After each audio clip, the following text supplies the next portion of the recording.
नमस्कार दोस्तों, मैं सेशन आपका स्वागत करता हूँ। देखो, आज के दिन ना मेरा फिल्म का ट्रेलर रिलीज हुआ और इस ट्रेलर को देखने के बाद मेरी एक्साइटमेंट थोड़ी बढ़ गई है इस फिल्म को लेके। देखो क्या है ना, इससे पहले भी इस तरह के टॉपिक पे एक आध फिल्म हम देख चुके हैं, जैसे कार्तिकेय 2 अभी कुछ सालों पहले रिलीज हुई थी। इन्हीं एक्टर की जो तेजस सज्जा है, इनकी फिल्म आई थी हनुमान।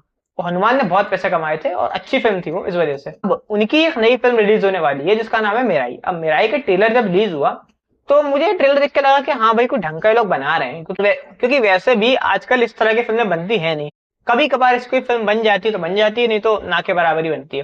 अब इसका जो ट्रेलर है ना, उसको देख के मुझे लगा कि यार हाँ भाई, इसके बारे में बात करना जरूरी है, क्योंकि ये फिल्म बिल्कुल उस टोन में बनी है जिस तरह से कार्तिकेय 2 बनी थी।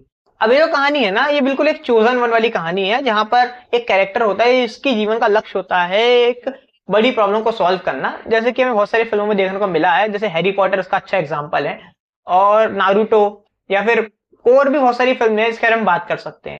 देखो क्या है ना, इस फिल्म का जो ट्रेलर रिलीज हुआ ना, उसकी कहानी को देख के ऐसा लग रहा है कि जो श्रेया सरन का कैरेक्टर है वो शायद तेजस सज्जा की मदर है, और वो शायद किसी ग्रुप के लिए काम करती हैं, कोई रिलीजियस ग्रुप के लिए काम करती हैं, और उनका काम है इन ग्रंथों को प्रोटेक्ट करना। क्योंकि क्या है, इसका टीजर जब आया तो वहां पता चलता है आपको कि 6 ग्रंथ हैं, 6 या 7 ग्रंथ हैं जो कि अशोक के टाइम के थे, और अशोक ने उन्हें छुपवा दिया था, जो बहुत ताकतवर थे।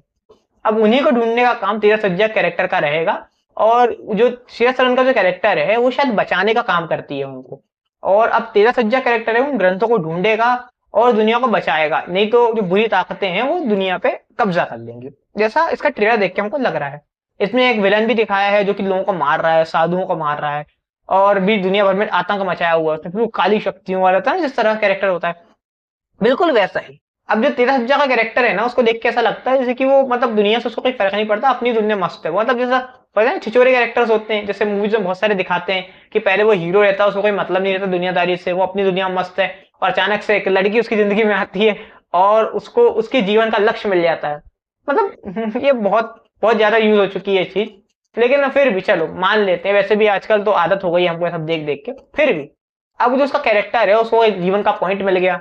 फिर हमको फिर बहुत सारे एक्शन सीक्वेंसेस आते हैं आगे ट्रेलर में, और फिर हमको देखने को मिलता है कि जो जो तेरह सज्जा कैरेक्टर है उसको सब चोजन वन कर रहे हैं, प्रणाम कर रहे हैं, उसको झुक के सलाम कर रहे हैं कि भैया आप ही हो बचाओगे हमको, आप ही हो बचाओगे। यहाँ पर एक दंड के बारे में बताया है उन्होंने, जो कि त्रेता युग से एग्जिस्टेंस में है, जब श्री राम धरती पर आए थे तब से एग्जिस्टेंस में है। और जो तेरह सज्जा का कैरेक्टर है उसका काम है कि वो उस दंड को पाए, हासिल करे, और ये भी दिखाया है कि वो उस दंड को पा भी लेगा। और ट्रेलर में हमें जो दंड है उसका शायद प्रोटेक्शन करने के लिए एक पक्षी दिखाया है उन्होंने। मुझे इतनी उम्मीद है, हो सकता है वो गरुण होगा, या फिर जो भगवान गरुण है उनको दिखाया होगा, या फिर हो सकता है कोई और पक्षी होगा जिसका काम होगा उस दंड को प्रोटेक्ट करने का। इसी वजह से वो ट्रेलर में तेरह सज्जा का जो कैरेक्टर है उस पर हमला करते हुए दिखाया है।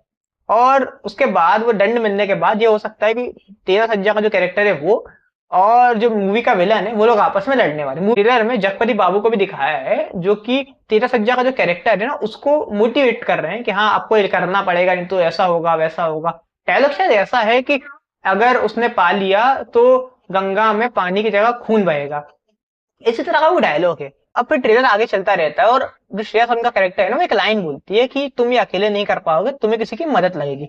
और वो जो सीन है ना, वो इस ट्रेलर को यहां से यहां ले जाता है, मतलब अपलिफ्ट कर देता है, उठा देता है ट्रेलर को।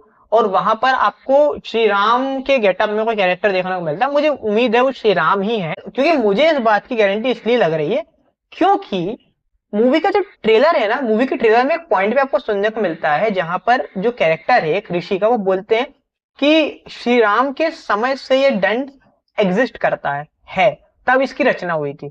और ऐसा भी लगे, और इवन ये भी देखने को मिलता है कि जो दंड है वो एक चील के हाथ में दिया जा रहा है, किसी कैरेक्टर के हाथों, और जितना मुझे उम्मीद है वो श्री राम दे रहे होंगे उस चील को।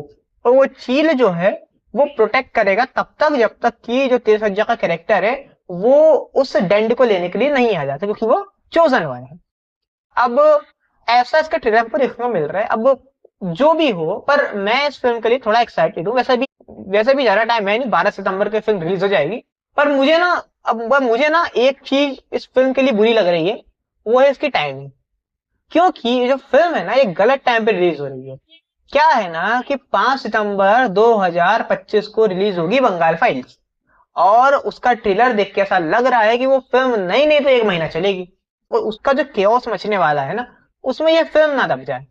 बस मुझे इसी बात का थोड़ा डर लग रहा है। बाकी इस फिल्म के ट्रेलर को देख के मुझे अच्छा लगा, मुझे लगा कि हाँ भाई ढंग का कुछ बना रहे हैं। वैसे भी हमको कम ही देखने को मिलता है ऐसा कुछ, तो चलो अगर बना रहे हैं तो अच्छी बात है। तो अगर आपको भी ट्रेलर पसंद आया तो आप बताइए कमेंट सेक्शन में अपने थॉट्स। तब तक के लिए अपना ध्यान रखिए, तब तक के लिए राधे राधे।